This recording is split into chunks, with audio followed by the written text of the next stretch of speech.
Pakistan stock data channel में खुशामदीद। आज हम आपके लिए इन्वेस्टमेंट पोर्टफोलियो सिमुलेशन सीरीज़ के ऊपर अपडेट लेकर आए हैं। हमसे कुछ दोस्तों ने पूछा कि क्या हम उनका पोर्टफोलियो बनाने में हेल्प कर सकते हैं।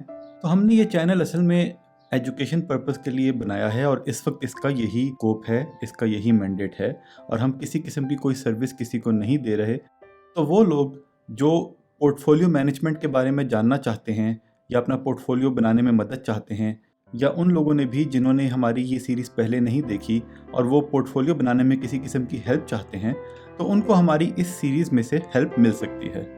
इस सीरीज़ का जो पहला एपिसोड है वो सबसे ज़्यादा इम्पॉर्टेंट है और आप उसको देखें, जिसमें हमने कुछ रूल्स सेट किए हैं, उनकी बेसिस पे हमने पोर्टफोलियो बनाया है और उसी रूल्स की बेसिस पे आप भी अपना पोर्टफोलियो बना सकते हैं। और जो शेयर्स हमने इसमें एग्जांपल के तौर पे डाले हैं, आप चाहें तो वही ख़रीद लें, या आप चाहें तो हमारी डिविडेंड सीरीज़ में से अफाका हासिल करें, या अपनी मर्ज़ी से कोई शेयर ख़रीद के अपना पोर्टफोलियो उस तरह आप बना सकते हैं। और आज से हम इस सीरीज़ का नाम भी चेंज कर रहे हैं, इसको ज़्यादा आसानी के लिए मेरा ख्याल है पोर्टफोलियो मैनेजमेंट सीरीज़ कह देते हैं। तो पहली एपिसोड में पोर्टफोलियो बनाने के बाद हम इसका कुछ अरसे के बाद जायज़ा ले लेते हैं कि हम प्रॉफिट में खड़े हैं या लॉस में खड़े हैं। और हमने इसको बनाया भी लॉन्ग टर्म की नीयत से था, लेकिन लॉन्ग टर्म का मतलब ये नहीं होता कि कोई शेयर आपने सारी ज़िंदगी बेचना ही नहीं। आप चाहें तो बहुत अच्छी कंपनी है, आप रख भी सकते हैं कि जब तक वो कंपनी चलती रहे या आप चलते रहें, आप उसका डिविडेंड हासिल करते रहें। लेकिन लॉन्ग टर्म में भी आप अपनी पोर्टफोलियो में चेंजेस कर सकते हैं। तो आज हम उस पोर्टफोलियो में थोड़ी सी चेंजेस करेंगे और उसके बारे में भी आपको बताएंगे कि कौन सा शेयर हमने बेचा, किस में प्रॉफिट हुआ और किस में हमें लॉस हुआ, क्यों हम चेंज कर रहे हैं। तो ये हमारी लास्ट अपडेट थी 3 मार्च को, जिसमें हम 3% लॉस में खड़े थे। उसके बाद हमने मोहतात रहने का भी कहा था, क्योंकि ये वही अनसर्टेनिटी वाला टाइम था। बाद में लॉस ये काफ़ी बढ़ भी गया, लेकिन फिर बाद में रिकवरी भी हुई, क्योंकि हमने कोशिश की है इसमें अच्छे फंडामेंटल्स वाले शेयर्स रखें। वो फिर भी बाकियों के मुकाबले में उम्मीद होती है कि वो जल्द रिकवर कर जाएंगे। और अगर इन शेयर्स पे आज की तारीख का 10 मई का रेट डालें तो हम आज 3% मुनाफे पर खड़े हैं। वैसे कल के क्रैश से पहले हम 8% मुनाफे पे थे। हमने ये वीडियो बनानी संडे को थी, लेकिन किसी वजह से हम नहीं बना सके। तो उस दिन अगर बनी होती तो हमारा 8% प्रॉफिट नज़र आ रहा होता, लेकिन फिर भी हकीकत यही है कि आज वो 3% ही होता। लेकिन जो लोग लॉन्ग टर्म के लिए इन्वेस्ट करते हैं, मार्केट के इस तरह के उतार चढ़ाव से उनको ज़्यादा फर्क नहीं पड़ना चाहिए। ये ज़्यादा परेशानी उन लोगों के लिए होती है जो ट्रेडर्स होते हैं। हाँ, लेकिन एक बात ज़रूर है कि अगर हमने वीडियो संडे को बना दी होती तो हम जो शेयर्स अभी बेचेंगे वो हम थोड़े से ऊपर की प्राइस में हमारे बिक जाते और हमारा नुकसान थोड़ा सा कम होता, जो अब ज़्यादा होगा। लेकिन सिर्फ इसमें एक शेयर है जी टेक, उसकी हमने क्योंकि वीडियो संडे को बना दी थी कि उसमें हम अपनी सरमायाकारी बेच रहे हैं, तो उसको बेचने के लिए इस सीरीज़ में हम उसका फ्राइडे वाला रेट ही यूज़ करेंगे। इसमें हमने कुछ चेंजेस किए हैं, वो आप नोट फरमा लें। देखें, EPCL और EFERT ने इस अरसे में ₹10.5 का डिविडेंड दिया है। 2 डिविडेंड्स उनके आए हैं।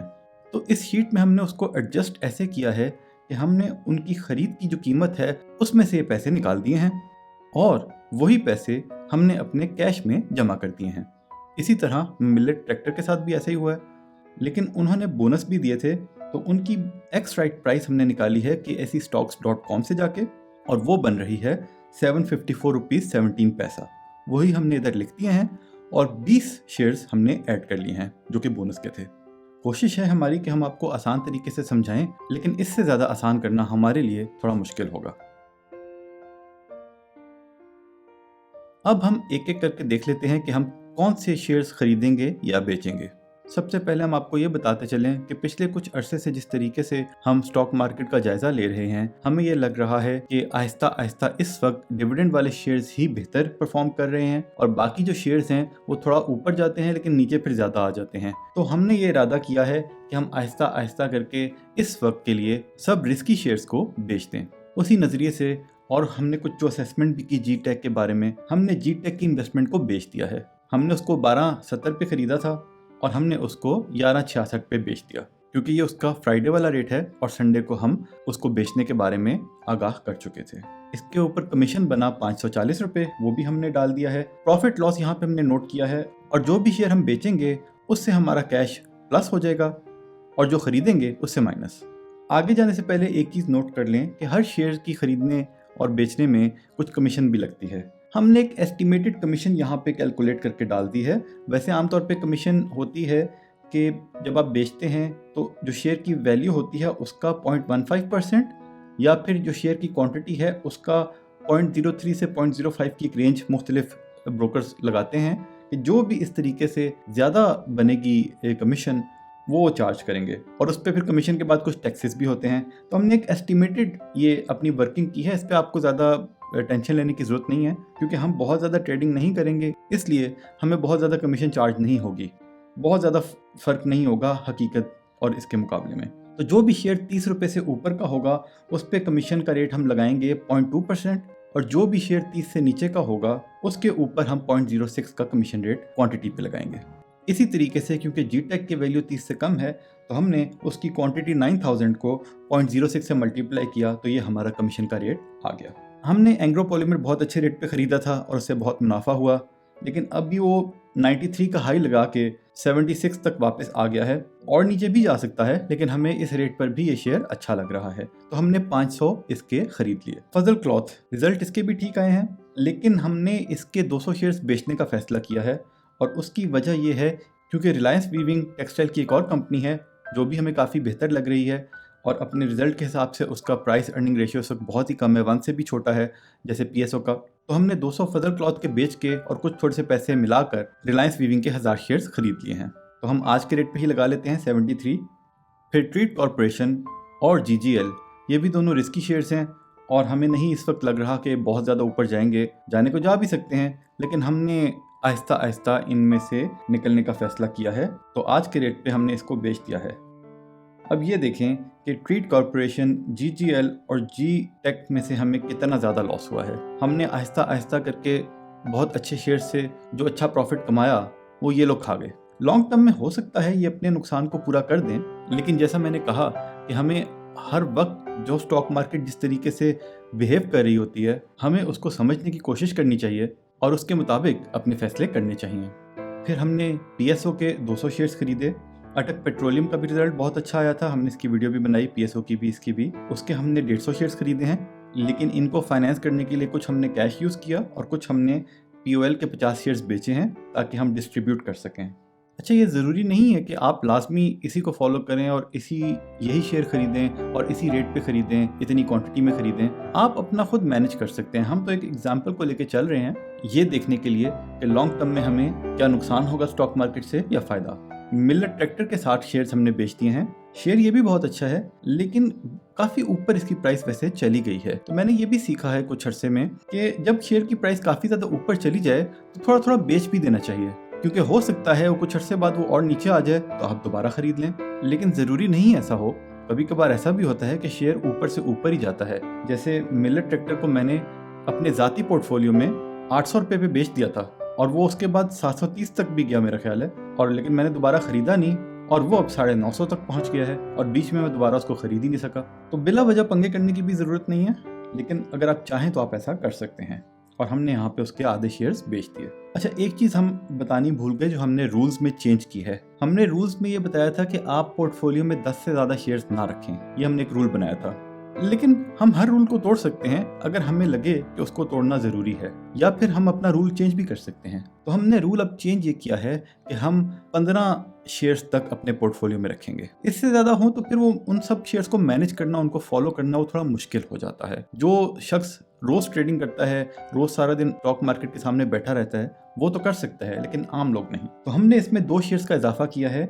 SPWL, उसके हमने 2500 शेयर्स खरीद लिए हैं, और एंग्रो पावर कादिरपुर, उसके भी हमने 2500 शेयर्स ही खरीदे हैं। इनके खरीदने की वजह यह है, वैसे आप इनकी वीडियोस देखें तो हमने उसमें बताई है, लेकिन इनको हुकूमत से कुछ पैसे मिलने हैं। जब भी वो मिलेंगे तो उम्मीद है ये मुनासिब डिविडेंड देंगे। जैसा पिछली मरतबा SPWL ने 5 रुपये दिए थे और EPQL ने 6 रुपये। लेकिन इसमें सिर्फ 2 चीज़ें हैं। एक तो ये कि हुकूमत चेंज जो हुई है उसकी वजह से कहीं ऐसा ना हो कि इनकी पेमेंट्स डिले हो जाएं, क्योंकि बड़े मसाइल इस टाइम पे हुकूमत को सामना है। तो अगर तो इनको जब भी मिलेंगे तो उम्मीद है कि जल्दी शेयर होल्डर्स में बांट देंगे, लेकिन डिले हुआ तो फिर इसका पे आउट भी डिले हो सकता है।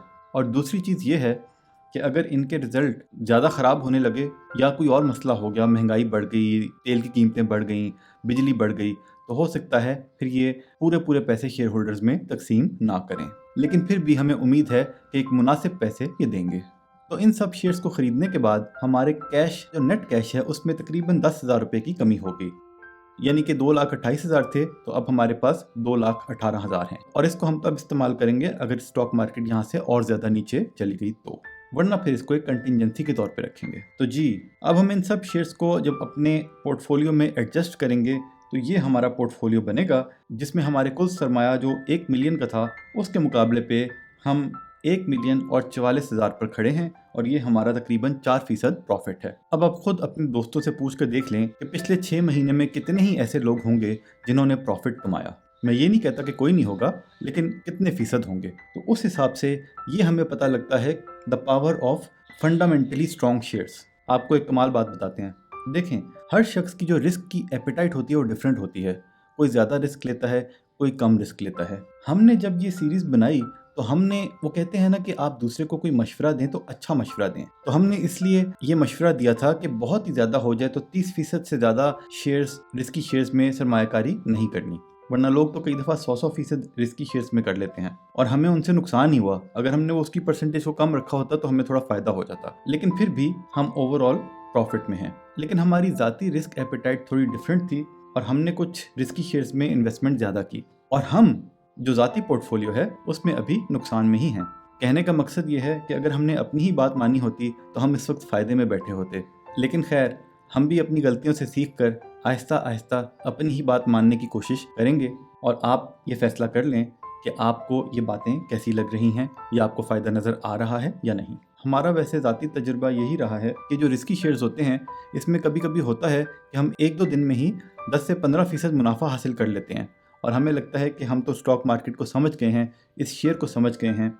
हम उसमें कई दफ़ा फिर और पैसा लगाते हैं या गलत टाइम पे लगाते हैं और वो बहुत ज़्यादा नीचे आ जाता है, तो उल्टा नुकसान दे देता है। इसको ये स्टॉक मार्केट के लफ्ज़ों में कहते हैं कि जी, लाओ माल पहले किया जाता है। लोगों को एक शेयर जो इस काबिल नहीं होता कि उसकी वैल्यू ऊपर जाए, उसमें जो है ना उनको दिखाया जाता है कि देखो शेयर कितना ऊपर जा रहा है, ताकि लोग उसको ख़रीदें, और जब लोग ख़रीदते हैं तो बड़े प्लेयर्स उसको बेच के निकल जाते हैं और लोगों को उल्टा उसमें नुकसान होता है। ट्रेडिंग भी जब आप ज़्यादा करते हैं तो अल्टीमेटली उसका आपको नुकसान ही होता है। जो बहुत ही ज़्यादा स्टॉक मार्केट को समझते हैं लोग, शायद वो फ़ायदा कर जाते हों, लेकिन ये चीज़ें ना तो हमें मुनासिब लगती हैं और ना ही इनसे हमने देखा है कि कोई फ़ायदा होता है। बहरहाल, हम तो आहिस्ता आहिस्ता इन्वेस्टमेंट के माइंडसेट पे आ चुके हैं और अच्छे शेयर्स में इन्वेस्टमेंट करने का सोच चुके हैं, और बहुत ज़्यादा मुनाफे की उम्मीदें भी हमने छोड़ चुकी हैं, और 3-4 दिन में शेयर डबल हो जाए इस तरह की उम्मीदें हमने बिल्कुल सिरे से लगानी छोड़ दी हैं। अब आहिस्ता आहिस्ता हमें ये वक्त बताएगा कि हमारा फ़ैसला कितना सही है और कितना हम इससे फ़ायदा हासिल कर पा रहे हैं।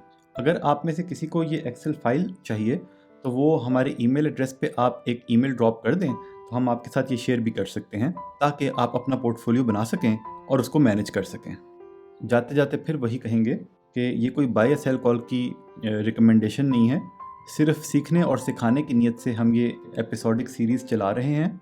और देखें, हमने खुद भी सीखा, अगर हम ये वर्किंग ना बना रहे होते तो शायद हमें इस बात का एहसास ही ना होता कि हम ज़्यादा रिस्की शेयर्स में इन्वेस्ट करके ज़्यादा नुकसान कर बैठे हैं, और अगर हम अपने ज़ाती पोर्टफोलियो में भी इन रूल्स को फॉलो करते तो हमें फ़ायदा होता। तो हमने भी सीखा, और अगर आप भी सीख रहे हैं तो बहुत अच्छी बात है। शेयर्स खरीदने या बेचने का फ़ैसला तो आपने फिर भी खुद ही करना है, क्योंकि मुनाफे में मौज अपनी अपनी और नुकसान में दौड़ अपनी अपनी। तो अगर ये सीरीज़ आपको पसंद आई तो आप वीडियो को लाइक करें, चैनल को सब्सक्राइब करें और इसे अपने दोस्तों के साथ भी शेयर करें। हमारे 1000 सब्सक्राइबर्स हो चुके हैं, तो उसके लिए आप सबका बहुत बहुत शुक्रिया। और हमने एक अनाउंसमेंट की थी, जो अगर आपने नहीं देखी तो यहाँ भी बता देते हैं कि हम कोशिश करेंगे कि ईद उल अज़हा पे एक कोर्स लॉन्च करें फाइनेंस का, और ये उन लोगों के लिए होगा जिनको फाइनेंस के बारे में बिल्कुल भी नहीं पता या बहुत थोड़ा जानते हैं, ताकि वो उसको समझ के कि फाइनेंशियल स्टेटमेंट्स को कुछ ना कुछ वो देख सकें और कुछ देख के वो अपना फ़ैसला भी कर सकें। तो अपना ख्याल रखिएगा, हमें दुआओं में याद रखिएगा। अल्लाह के हवाले।